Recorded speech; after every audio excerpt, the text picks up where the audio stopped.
అదే RTV app వార్తల్ని క్షణాల్లో చదివే అవకాశం ఉంటుంది. ఒక న్యూస్ పేపర్, ఒక టెలివిజన్ ఛానల్ మీ చేతుల్లో ఎప్పుడూ ఉంటాయి. ఈరోజు గ్రూప్ 3 ఎగ్జామినేషన్లో భాగంగా రామాయణపేట పట్టణంలో 2 సెంటర్లు ఉన్నాయి.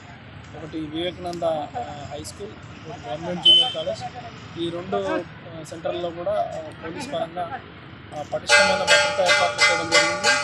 ఇప్పుడు ఉదయం 8:30 నుంచి 9:30 మధ్యలో ఎవరైతే యాక్సిడెంట్స్ ఉన్నారో వాళ్ళని లోపలికి పంపించడం జరుగుతుంది. వాళ్ళని లోపలికి పంపించేటప్పుడు వాళ్ళ దగ్గర ఎలాంటి ఎక్స్ట్రా వస్తువులు కూడా ఉంచుకొని లోపలికి పోవడానికి లేదు.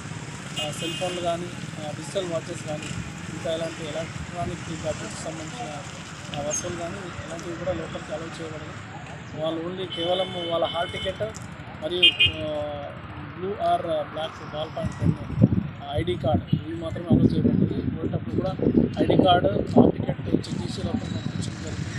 వాళ్ళందరినీ కూడా సిబ్బంది ప్రాపర్గా పిస్కింగ్ చేసి లోపలికి పంపిస్తున్నారు. కాబట్టి స్టూడెంట్స్ 8:30 to 9:30 మధ్యలో లోపలికి రావాలి. 9:30 దాటిన తర్వాత లోపలికి ఎట్టి పరిస్థితుల్లో అలౌ చేయబడదు. మరిన్ని వీడియోస్ కోసం ఛానల్ సబ్స్క్రైబ్ చేయండి. లేటెస్ట్ అప్డేట్స్ కోసం వాట్సాప్ ఛానల్ ఫాలో అవ్వండి. అండ్ లింక్ డిస్క్రిప్షన్ లో ఉంది.